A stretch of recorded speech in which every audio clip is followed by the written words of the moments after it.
जय जय रघुवीर समर्थ। गणेश शारदा चैव सद्गुरु सज्जनस्तथा आराध्य दैवतं गुह्यं सर्वं मे रघुनंदनः। सद्गुरुनाथ भगवान की जय। सीतारामचंद्र भगवान की जय। जय जय रघुवीर समर्थ। सभी भगवत भक्तों का, गुणीजनों का स्वागत है। जैसे कि आप जानते हैं, श्री रामायण जी में अनेक से ऐसे कूट है, पहेलियां हैं, कुछ आक्षेपजन्य बातें भाषित होती है। उन सबका निराकरण करने के लिए यह मालिका हमने तैयार की है। इसके प्रथम भाग में आज हम विचार करेंगे। वाल्मीकि जी ने रामायण का निर्माण किया, ये सब जानते हैं। उसके बारे में दो तीन बातें जो संभ्रमावस्था में हमें डाल देती है, उसका हम विचार करेंगे। आज जो रामायण हमें उपलब्ध है, सप्तकांडात्मक रामायण, वह संस्कृत भाषा में आदिकवि वाल्मीकि जी ने रचा हुआ 24,000 श्लोकों का रामायण है। अब प्रश्न ये उपस्थित होता है कि हमने तो रामरक्षा आदि में सुना है, चरितम रघुनाथस्य शतकोटिः प्रविस्तरम एकैकमक्षरम पुंसा महापातकनाशनम।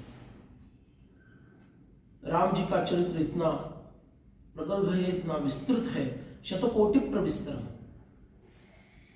100 कोटि से भी अधिक श्लोक उसमें निहित है।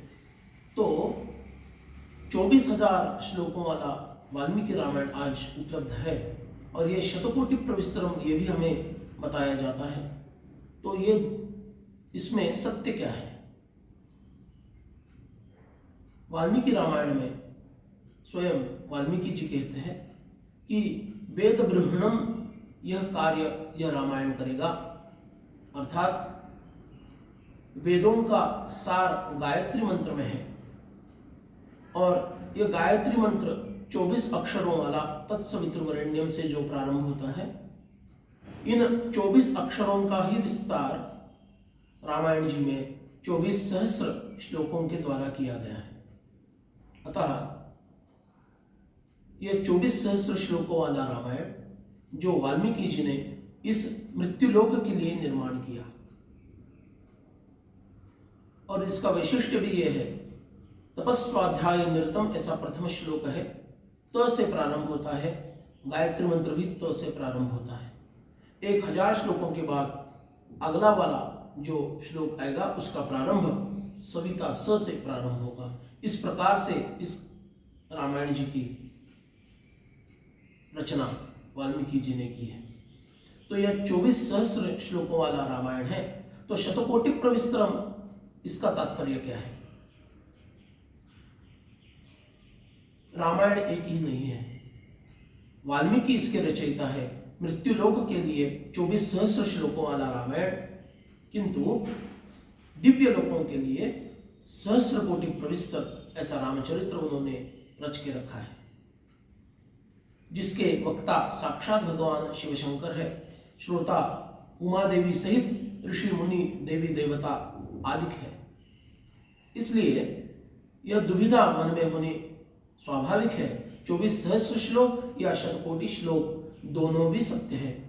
केवल अधिकार भेद के अनुसार वाल्मीकि जी ने हमारे लिए 24 सहस्र श्लोकों वाला मृत्युलोक के लिए रचा हुआ रामायण, और दिव्य लोकों में यही रामायण सहस्र कोटि प्रविस्तर ऐसा है।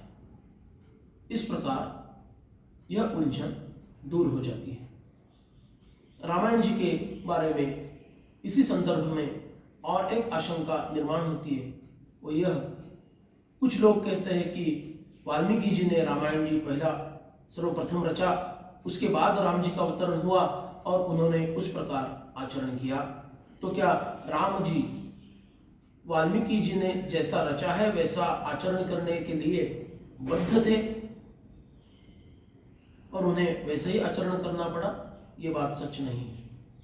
वाल्मीकि जी ने अपनी प्रज्ञा शक्ति के बल पर भविष्य काल में राम जी जिस प्रकार आचरण करेंगे ये पहले ही समझ लिया और उसके अनुसार रामायण जी की रचना की है, ये उसका सही उत्तर है।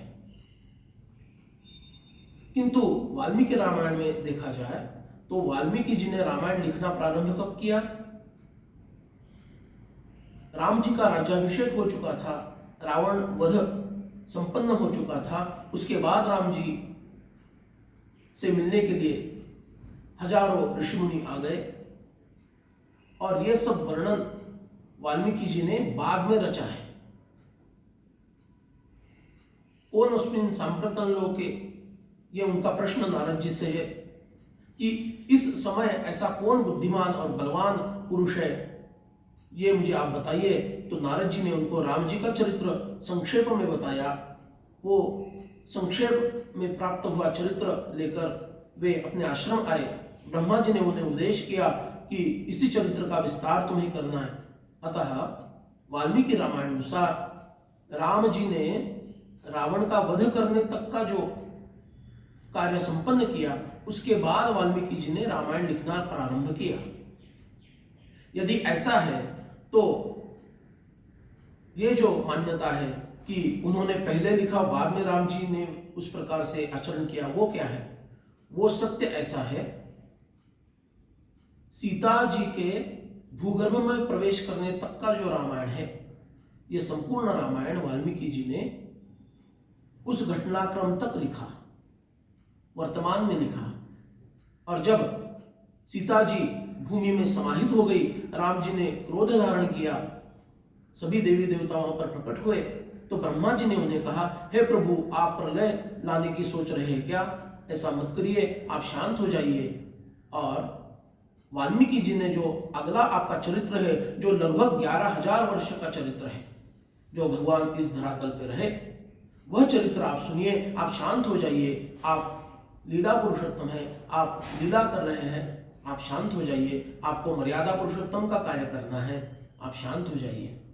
और बाद का जो चरित्र है, भगवान के धराधाम का त्याग करने तक का जो संपूर्ण चरित्र है, वो भविष्य काल का उन्होंने पहले ही लिख के रखा है। इस प्रकार से यह दुविधा समाप्त हो जाती है कि वाल्मीकि जी ने सांप्रत चरित्र भी लिखा और भविष्य काल में भगवान जिस प्रकार आचरण करने वाले थे, वह भी चरित्र उसी में लिख के रखा है। इस प्रकार से यह दुविधा समाप्त हो जाती है। अगले भाग में हम और नई बात लेके आपके सामने आएंगे। तब तक के लिए जय जय रघुवीर समर्थ।